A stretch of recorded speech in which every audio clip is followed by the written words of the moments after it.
Hello दोस्तों, स्वागत है आप सभी का आपके अपने YouTube channel white page exam पर। तो दोस्तों मैं हूं साजिद और आज फिर मैं हाजिर हूं आपके सामने एक और नई क्लास के साथ। दोस्तों आज की क्लास का टाइटल थंबनेल आप सभी देख चुके होंगे। दोस्तों आज हम बात करते हैं क्लास 10 चित्रकला, जिसे हम बोलते हैं ड्राइंग। दोस्तों चित्रकला के महत्वपूर्ण 25% देखेंगे जो 2023 में आपके आने ही आने हैं दोस्तों।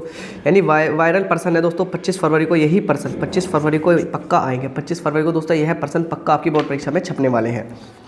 छाप देना, बस इतना पढ़ लो आज रात दोस्तों। बस कल जब आपकी परीक्षा है दोस्तों, आप बोर्ड परीक्षा में क्वेश्चन छाप पाओगे, बस आज रात इतना पढ़ लो। 100% यही पर्सन पेपर में छपेंगे 25 फरवरी को दोस्तों। 100% यही पर्सन पेपर में छपेंगे 25 फरवरी को दोस्तों। पेपर देने से पहले जरूर देखें, 70 नंबर आपके पक्के होने वाले हैं दोस्तों। 70 नंबर पक्के होने वाले हैं दोस्तों। मैं आपके लिए वही क्वेश्चन लेकर आया हूँ जो चित्रकला के लिए आपके कल के पेपर के लिए बहुत ज़्यादा इंपॉर्टेंट है। तो दोस्तों हम इसमें हम दो चीज़ कवर करेंगे दोस्तों। आज हम इस चीज़ में दो चीज़ कवर करेंगे। एक तो दोस्तों हम देखेंगे यानी महत्वपूर्ण पर्सन दोस्तों, महत्वपूर्ण बहुविकल्पी पर्सन देखेंगे जो कि आपकी परीक्षा के लिए दोस्तों मोस्ट इंपोर्टेंट होने वाले हैं दोस्तों। महत्वपूर्ण बहुविकल्पी पर्सन देखेंगे दोस्तों। और दोस्तों दूसरे नंबर पर देखेंगे हम आलेखन से संबंधित पर्सन भी देखेंगे दोस्तों। आलेखन से संबंधित पर्सन भी देखेंगे जो कि आपकी परीक्षा के लिए दोस्तों वे भी बहुत ज़्यादा इंपॉर्टेंट होने वाले हैं दोस्तों। वे भी आपकी परीक्षा के लिए बहुत ज़्यादा इंपॉर्टेंट होने वाले हैं। तो दोस्तों अगर वीडियो शुरू करने से पहले जो चैनल पर नए हो चैनल को कर दो सब्सक्राइब और इस वीडियो कर दो अपने दोस्तों तक जरूर शेयर। तो दोस्तों ये हमारी वीडियो का यानी पार्ट 3 होगा दोस्तों। ये हमारा पार्ट 3 होगा। इससे पहले पार्ट 1 और पार्ट 2 हमारी चैनल पर अपलोड है। तो दोस्तों आप जाकर वहाँ से उसे डाउनलोड भी कर सकते हैं। यानी पार्ट 2 और पार्ट 3 हमारे चैनल पर अपलोड है, उसे जाकर आप देख सकते हैं। और दोस्तों हम करेंगे आज यानी पार्ट 3 दोस्तों। इसके बारे में मैं आज आपको महत्वपूर्ण क्वेश्चन और 50 नंबर के आलेखन व स्मृति चित्रण भी पढ़ाऊंगा। 50 नंबर के आलेखन व स्मृति चित्रण भी पढ़ाऊंगा। तो दोस्तों शुरू करते हैं आज की हम अपनी क्लास। दोस्तों ये जो होगा हमारा स्मृति चित्रण होगा और खंड ए होगा वस्तुनिष्ठ पर्सन होगा। स्मृति चित्रण होगा, खंड ए होगा, स्मृति वस्तुनिष्ठ पर्सन होगा दोस्तों। बहुविकल्पी पर्सन है। निम्नलिखित पर्सनों में सही विकल्प का चयन कीजिए। स्मृति के आधार पर किसी अनुभूत वस्तु को चित्रित करना क्या कहलाता है? आलेखन कहलाता है, स्मृति चित्रण कहलाता है, प्राकृतिक चित्रण कहलाता है, प्राकृतिक दृश्य चित्रण कहलाता है। दोस्तों क्या कह रहा है? वो कह रहा है कि स्मृति के आधार पर किसी अनुभूत वस्तु को चित्रित करना क्या कहलाता है? आलेखन, स्मृति चित्रण, प्राकृतिक चित्रण या प्राकृतिक दृश्य चित्रण कहलाता है। तो ध्यान रखना जो हमारा होता है यानी वो क्या कहलाएगा? वो स्मृति चित्रण कहलाएगा। अब नंबर 2, लंबे आकार की वस्तुओं को कागज पर चित्रित करना चाहिए। लंबाई में, चौड़ाई में, मध्य में, इनमें से अगर कोई लंबी वस्तु है तो उसे यानी कागज पर कहाँ चित्रित यानी कागज पर कहाँ बनानी चाहिए दोस्तों? प्रश्न नंबर 2 में कह रहा है। तो दोस्तों उसकी लंबाई के अनुसार बनानी चाहिए। अब अगला क्वेश्चन, स्मृति चित्रण दोस्तों। स्मृति चित्रण के अंतर्गत चित्र कम से कम कितना बड़ा होना चाहिए? 12 सेंटीमीटर, 13 सेंटीमीटर, 14 सेंटीमीटर, 15 सेंटीमीटर। तो ध्यान रखना दोस्तों, स्मृति चित्रण के अंतर्गत जो चित्र होना चाहिए कम से कम दोस्तों, जो हमारा चित्र होना चाहिए दोस्तों, वो हमारा चित्र होना चाहिए लगभग यानी 15 सेंटीमीटर का होना चाहिए। अब चित्रण को प्रभावी व आकर्षक बनाने के लिए किसकी अभिव्यक्ति की आवश्यकता होती है? चित्र को प्रभावी और आकर्षक बनाने के लिए किसकी अभिव्यक्ति होती है? तो दोस्तों केवल छाया की, केवल प्रकाश की, केवल प्रकाश छाया दोनों की, इनमें से कोई नहीं। तो दोस्तों ध्यान रखना, अगर मैं चित्र को प्रभावी और आकर्षक बनाना तो छाया और प्रकाश दोनों की आवश्यकता पड़ेगी। अब अगला क्वेश्चन देखिए, चित्रण में छाया और प्रकाश की अभिव्यक्ति के लिए कितने नंबर की पेंसिल का प्रयोग है? यानी छाया और प्रकाश की अभिव्यक्ति के लिए कितने नंबर की पेंसिल का प्रयोग करते हैं? 2B, HB, 2HB, 3HB यानी दोस्तों कौन सी पेंसिल का प्रयोग करते हैं दोस्तों? किसका? 2B का प्रयोग करेंगे। अब अगला क्वेश्चन देखिए, जैसे जैसे वस्तु दृष्टि से दूर होती जाती है, छोटी, धुंधली और आपस में मिलती हुई सी दिखाई पड़ती है, यह किसके कारण होता है? नेत्रज्य के कारण, मर्चिका के कारण, नेत्र रोग के कारण, या ये सभी के कारण? तो दोस्तों ध्यान रखना जो ये होता है यानी नेत्रज्य के कारण होता है। अब अगला क्वेश्चन देखिए, नेत्रज्य के कारण वृत्त को कैसा बनाया जाता है? अर्धवृत्त बनाया जाता है, दीर्घवृत्त बनाया जाता है, परिवृत्त बनाया जाता है, अंडाकार बनाया जाता है दोस्तों। कैसा? दीर्घवृत्त बनाया जाता है।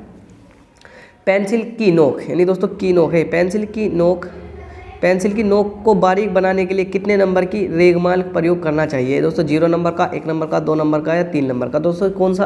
यानी इसमें हमारे यानी 0 नंबर का रेगमाल का प्रयोग करना चाहिए। अब रेखा खींचते समय पेंसिल को किसकी तरफ पकड़ते हैं? छड़ी की तरह, छाते की तरह, लकड़ी की तरह या पेन की तरह? तो दोस्तों ध्यान रखें, जब भी हम रेखा खींचेंगे तो दोस्तों हमें पेंसिल को यानी पेन की तरह पकड़ लेना चाहिए। अब अगला क्वेश्चन है कि साइड देते समय पेंसिल को रखते हैं, क्षैतिज रखते हैं, लंबवत रखते हैं, A व B दोनों रखते हैं या इनमें से कोई नहीं? तो दोस्तों ध्यान रखना, यानी जब भी हम रेखा खींचेंगे तो हमें सैड यानी सैड देते समय पेंसिल को कैसे छेदी रखना होता है। अब अगला क्वेश्चन, रेखाओं को खींचना कहलाता है। यानी दोस्तों ये खींचना है, खींचना चाहिए बाएं से दाएं, दाएं से बाएं, ऊपर से नीचे, नीचे से ऊपर। यानी हमें रेखा कहाँ से खींचनी चाहिए दोस्तों, रेखा बाएं से दाएं खींचनी चाहिए, दाएं से बाएं खींचनी चाहिए। दोस्तों रेखा किधर से खींचनी चाहिए, तो दोस्तों हमें जब भी हम रेखा खींचे तो हमें कहाँ से, बाएं से दाएं रेखा खींचनी चाहिए, बाएं से दाएं हमें रेखा खींचनी चाहिए। दोस्तों ये मैंने 11 क्वेश्चन करा दिए, आप इनको एक बार जरूर देखिए कि लंबाई यानी स्मृति के आधार पर किसी वस्तु का यानी चित्रित करना कहलाता है स्मृति चित्रण। लंबी आकार की वस्तुओं को कागज पर यानी चौड़ाई के अनुसार स्मृति चित्रण में। यानी दोस्तों ये क्वेश्चन आप जरूर एक बार यानी बहुत अच्छी तरीके से रिवाइज करें और दोस्तों पढ़ें, जो अगर आपका कल को पेपर है कला का। दोस्तों आप अगर हमारे चैनल पर यानी मैं इसका जो PDF भी प्रोवाइड कर दूँगा white page exam Telegram channel पर, आप वहाँ से भी जाकर देख सकते हैं। दोस्तों चलते हैं अगले पेज पर। अब अगला क्वेश्चन है कि बर्तनों के मुंह अथवा तली आदि को बनाने के लिए कौन सा आकार बनाते हैं। नहीं दोस्तों, अगर हमें बर्तनों का तली या मुंह आदि बनाएंगे तो उन्हें बनाने के लिए कौन सा आकार बनाते हैं। वृत्त बनाएंगे, अर्धवृत्त बनाएंगे, दीर्घवृत्त बनाएंगे या वर्ग बनाएंगे या वर्ग बनाएंगे। तो दोस्तों ध्यान रखना, हम जो उसमें बनाते हैं वो क्या बनाते हैं, यानी दीर्घवृत्त बनाते हैं, दीर्घवृत्त बनाते हैं। दोस्तों ये ऐसे क्वेश्चन है, आप इसे लीड लगाकर सुन सकते हैं। अगर आप कुछ काम कर रहे हैं तो दोस्तों हम पढ़ यानी लीड लगाकर यानी सुन सकते हैं। ये आपका क्वेश्चन आपको पेपर में यही है जो हम पढ़ा रहे हैं, यानी दोस्तों आपको याद आएगा। तो दोस्तों ध्यान रखना, बर्तन के मुंह अथवा तली आदि को बनाने के लिए कौन सा आकार बनाते हैं, दीर्घवृत्त बनाते हैं। चित्र बनाते समय हम दूर स्थित वस्तु का चित्रण करते हैं, तो बड़ा तथा स्पष्ट, छोटा तथा स्पष्ट, छोटा तथा स्पष्ट, इनमें से कोई नहीं। जब चित्र बना रहे हैं तो हम चित्र बनाते समय हम दूर स्थित वस्तु का चित्रण कैसे करते हैं, अगर कोई वस्तु दूर है तो हम उसका चित्रण कैसे करेंगे। तो दोस्तों जो उसका चित्रण होगा छोटा तथा अस्पष्ट होगा। अगर कोई वस्तु दूर होगी तो दोस्तों हमें छोटी भी दिखाई देगी और अस्पष्ट यानी अच्छी तरीके से दिखाई भी नहीं देगी। अब अगला क्वेश्चन है कि चित्र को कागज पर इस प्रकार बनाना कि कागज की लंबाई चौड़ाई के अनुसार वह सर्वाधिक आकर्षक लगे कहलाता है। यानी चित्र को कागज पर इस प्रकार बनाना कि कागज की लंबाई चौड़ाई के अनुसार वह सर्वाधिक आकर्षक लगे। चित्र संयोजन, चित्र मापन, चित्र परिशोधन, इनमें से कोई नहीं। तो दोस्तों जो 14 नंबर का होगा वो होगा हमारा यानी चित्र संयोजन कहलाएगा।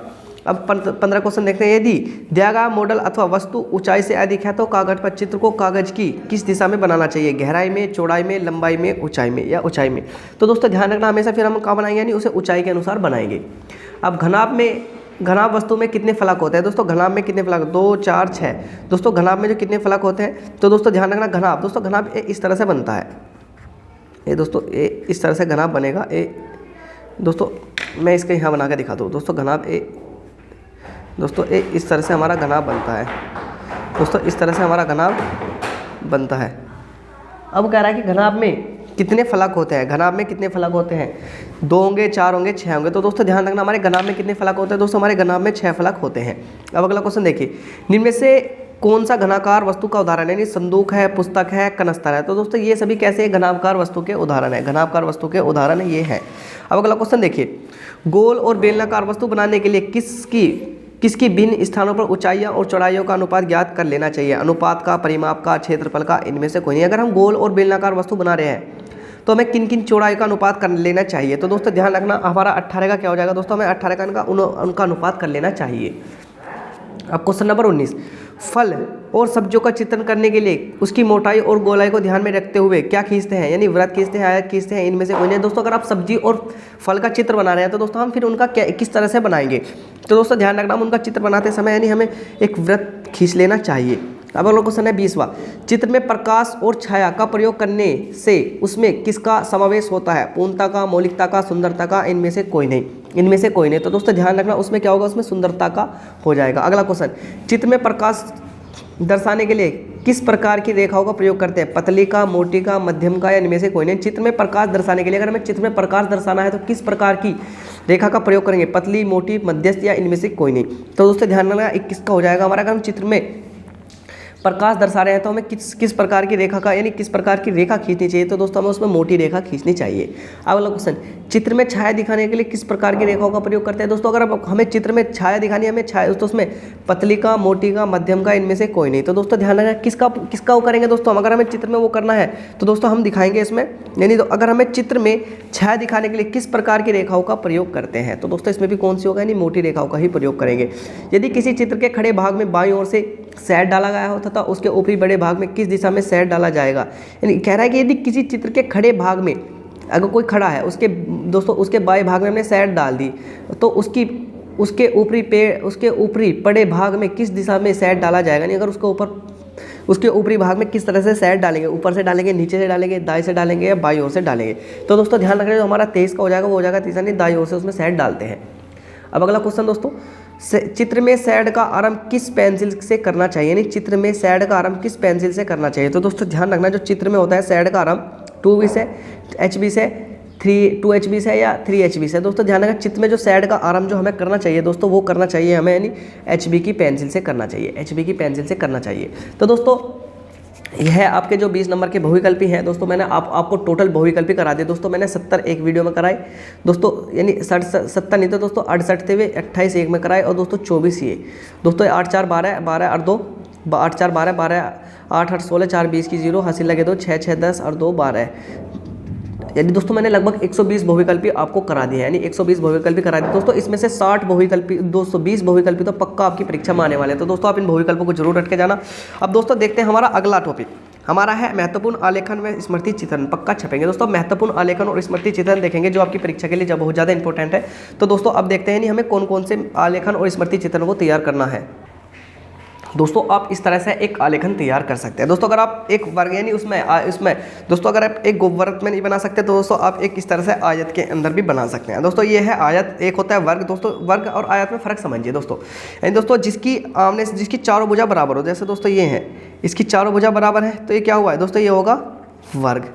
दोस्तों जिसकी 2 भुजा बराबर, जैसे ये वाली दोस्तों इसकी 2 भुजा तो बराबर है, यानी ये वाली भुजा और ये वाली भुजा बराबर दोस्तों, ये वाली भुजा और ये वाली भुजा बराबर नहीं, जिसकी आपस में 2 भुजा बराबर होंगी वो क्या कहलाते हैं, वो कहलाते हैं दोस्तों आयत।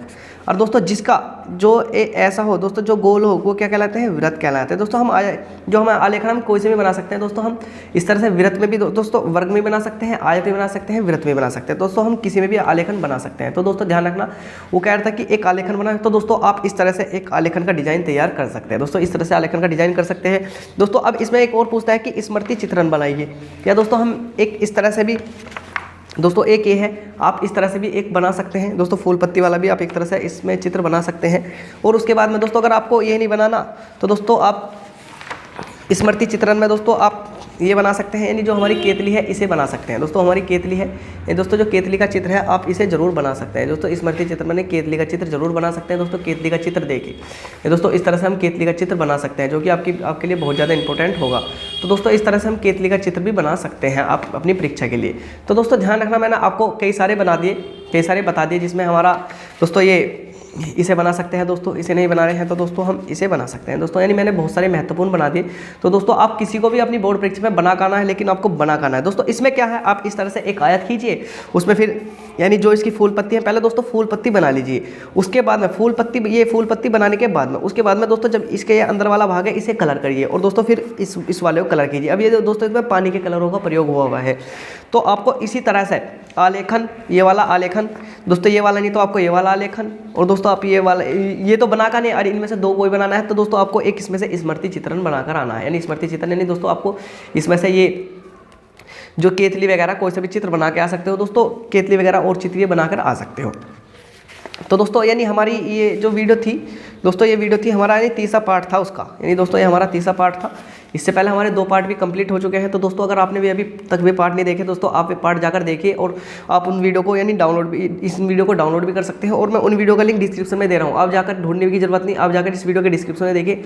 वीडियो फर्स्ट, वीडियो सेकंड के नाम से एक वो होगा दोस्तों, एक लिंक होगा, आप उस पर क्लिक करिए, डायरेक्ट वीडियो पे चले जाएंगे। तो दोस्तों आप ये वीडियो भी जरूर देख लीजिए, मैंने उसमें इंपॉर्टेंट क्वेश्चन और इंपॉर्टेंट आलेखन और स्मृति चित्रण करा रखे हैं। तो दोस्तों मिलते हैं और किसी वीडियो में, तब तक वीडियो देखने के लिए आप सभी दोस्तों का दिल से धन्यवाद। दोस्तों एक कमेंट बॉक्स में कमेंट जरूर करके जाना कि ये वीडियो आप सभी को कैसी लग रही है। तो दोस्तों मिलते हैं अगली वीडियो में।